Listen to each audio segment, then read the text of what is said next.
Hey everyone, it's Movie Lover 120 here, and I'm here with a brand new movie review for a film that came out this year.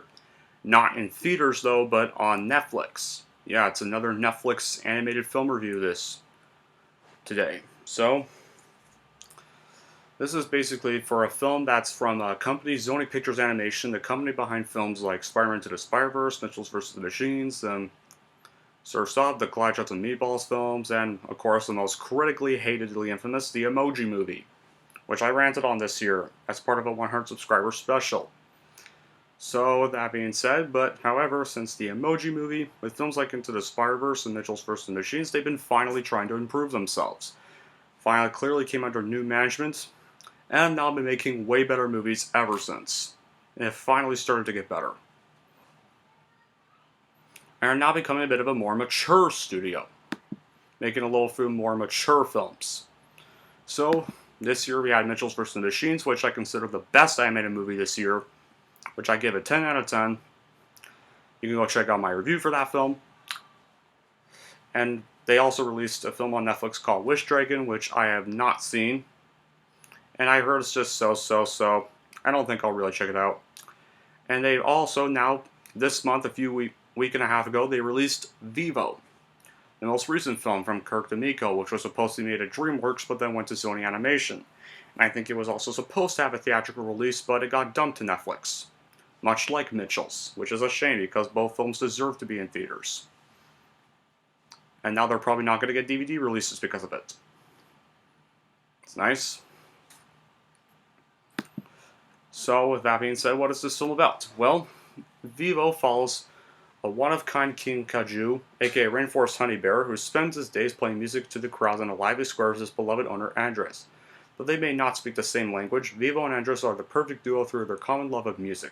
When tragedy strikes shortly after Andres receives a letter from the famous Marta Sandoval, inviting her old partner to her farewell concert with the hope of reconnecting, it's up to Vivo to deliver a message that Andres never could.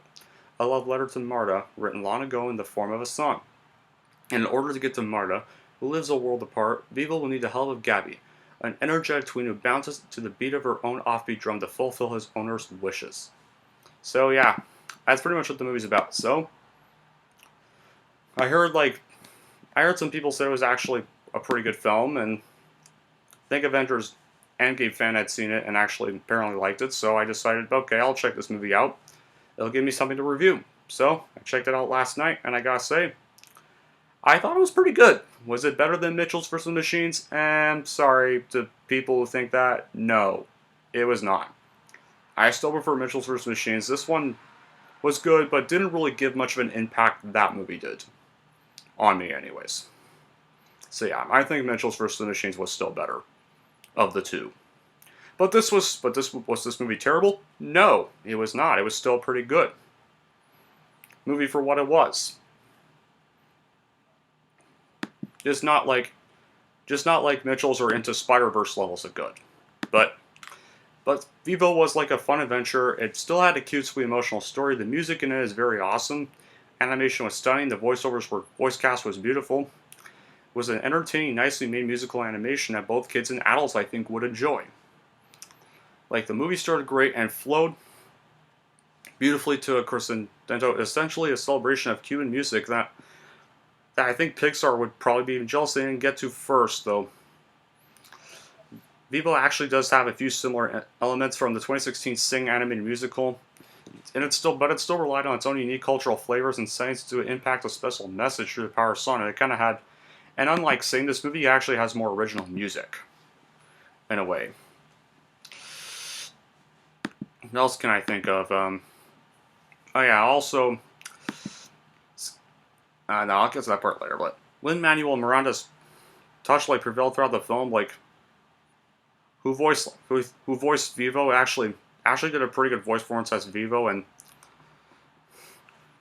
Vivo, aka that King Kaju, the protagonist, as well, and the music as well as the animation were sublime too. Sony Animation has chosen some of their best to work on this film, and it looks pretty amazing. Like, textures, the vibrant hues, like the realistic fabric movements, and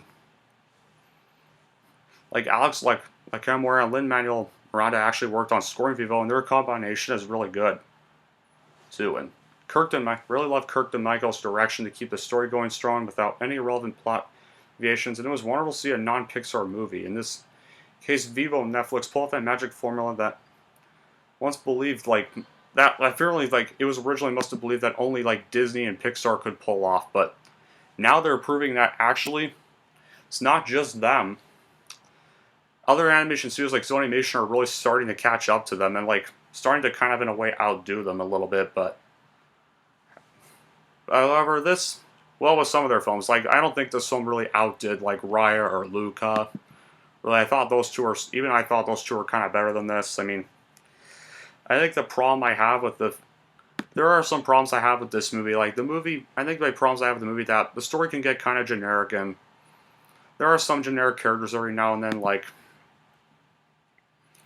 like the character Rosa, who's kind of aka Gabby's mom, who's kind of just another typical really unresponsive mom till the end, like kind of that just kind of story. And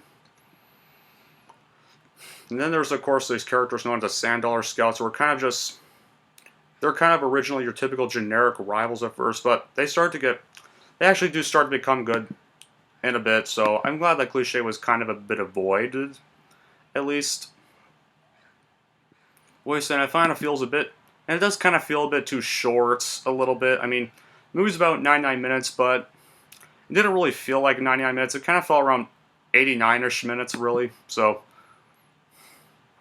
yeah, and then Andreas is a pretty cool character, but he's not really in the movie much, so unfortunately, before you get to know really much about him, other than just being Vivo's owner, so yeah, I think some of the characters were kind of my problem with the movie, but except for Vivo, but they were still good characters. I mean, I did love the voice cast. I mean, I think I loved all their performances, from Zoe Saldana's voice performance as Rosa, and nearly the same as voice performance as Gabby, and of course there's this villain named Ludator, who's this big bad noise-hating serpent of four slumps, who's actually played by Michael Rooker, and even I thought he was pretty amazing as a character, even though Ludator doesn't really make much of an appearance in the film either. And I especially also love Brian Tyree Henry's voice performance as Dan Carino, and Nicole Byer as Valentina, who these two spoonbill bird couple, and yes, but despite some of the character flaws, I thought the voice cast was still pretty good for what it was, in a way. So yeah, it's a heartwarming movie with great animation and some of the best music, and yeah, I think it's an absolute must-watch for any kids, really. And movie, and both kids and adults on Netflix. It's on Netflix if you want to go check it out. So yeah, my recommendation. It's pretty much my review for Vivo. So sorry if this was a little short, guys, but so if you want to check this out, well, go check it out. It's on Netflix. So you won't really need to go through much trouble, really. If you have Netflix, you'll be able to watch it just fine. But it is worth checking out. I mean, if you want like a decent little animated musical film that's not from Disney, give this movie a watch. I mean, it's probably not the best animated movie this year. It's probably not as good as like Mitchell's or Raya or Luca. Actually, I'd put Luca in second place, and I'd put Raya in third place. So yeah. As I thought those three were still better than this movie, though. But this movie I'd put fourth best. I mean, it was good, kind of good to see an actual children's movie actually be good after I had to sit through Space Jam: A New Legacy. It's good to finally get a good animated film after that travesty. So yeah. My recommendation: give this movie a watch. You might actually like it, and here's how I'm probably going to rank it. I am going to give Vivo an 8 out of 10. And with that pretty much wraps up my review for Vivo. I have yet another 2021 movie review coming this week, and it's actually going to be for a horror sequel that came out last weekend, same weekend as Free Guy came out. I think you already know what it is. Yeah, it's Don't Breathe 2. I originally wanted to skip it, but after hearing some okay reviews of it, I'll probably just go check it out. I mean, I did like the first one. I think the first one's one of my favorite horror movies of all time, so I'll see how the sequel, Don't Breathe 2, holds out. But anyway, that'll be it for his review. Thank y'all for watching. If you like this and want to see more, then don't forget to like, subscribe to Movie Lover 120.